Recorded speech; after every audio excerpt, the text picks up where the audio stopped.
All right, on the weather scene here this morning, almost a carbon copy of what we saw yesterday, waking up to 20 degrees in Great Falls, a little bit more mild in the capital at about 32. I would say the only change is we're starting out a little bit chillier, and that's due to some colder air moving into the region. About 25 degrees in Lewistown right now. Today's high temperatures, again, right on track with what we saw yesterday. Pretty consistent from yesterday's temperatures throughout central Montana. About the only area that is a little bit cooler than yesterday is a lot of areas throughout the eastern plains. Currently on the Doppler, the only chunks of moisture right now south of Havre and into south central Montana. We do have the possibility of seeing a few more lingering flurries in and around White Sulphur over to Harlowton, up to Lewistown and Stamford, and that's why the National Weather Service is keeping that winter weather advisory in effect until the noon hour. Could see primarily in the mountains up to about 3 more inches of snow, but really most of that system is through, just a couple lingering flurries there, and that advisory is extended down into south central Montana as well. So checking out the future track for today,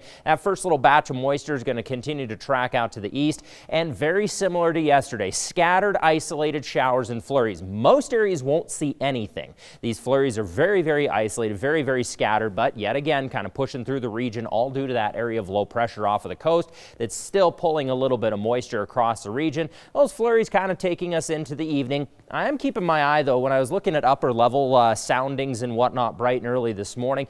Later in the evening, we might have a little bit better chance of actually seeing some snow into Great Falls here, but I'm not 100% sold on it. If we do, accumulations will be very, very minimal, taking overnight lows to about 21 degrees in Great Falls, 24 in the capital, looking at the low 20s in northeastern Montana. And for the snow accumulation, again, little to nothing. Really, places like Lewistown could see a little bit more. Same story into south central Montana. Right now, Great Falls, we shouldn't see much. There's just that one little pocket late tonight that could kick off a few flurries. Kind of keeping an eye on that. 46 degrees then tomorrow in Great Falls, 48 in the capital, and we'll continue that nice warming trend over the next 7 days. So with that said, can't rule out some scattered flurries once again today. More sun, though, as we head toward the weekend. Warm and somewhat windy weekend on tap. It'll be kind of right on the cusp, I guess you could say, of a high wind warning. We'll keep our eye on that. Couple of flurries today for the capital with warmer and sunnier conditions toward the weekend. Keely.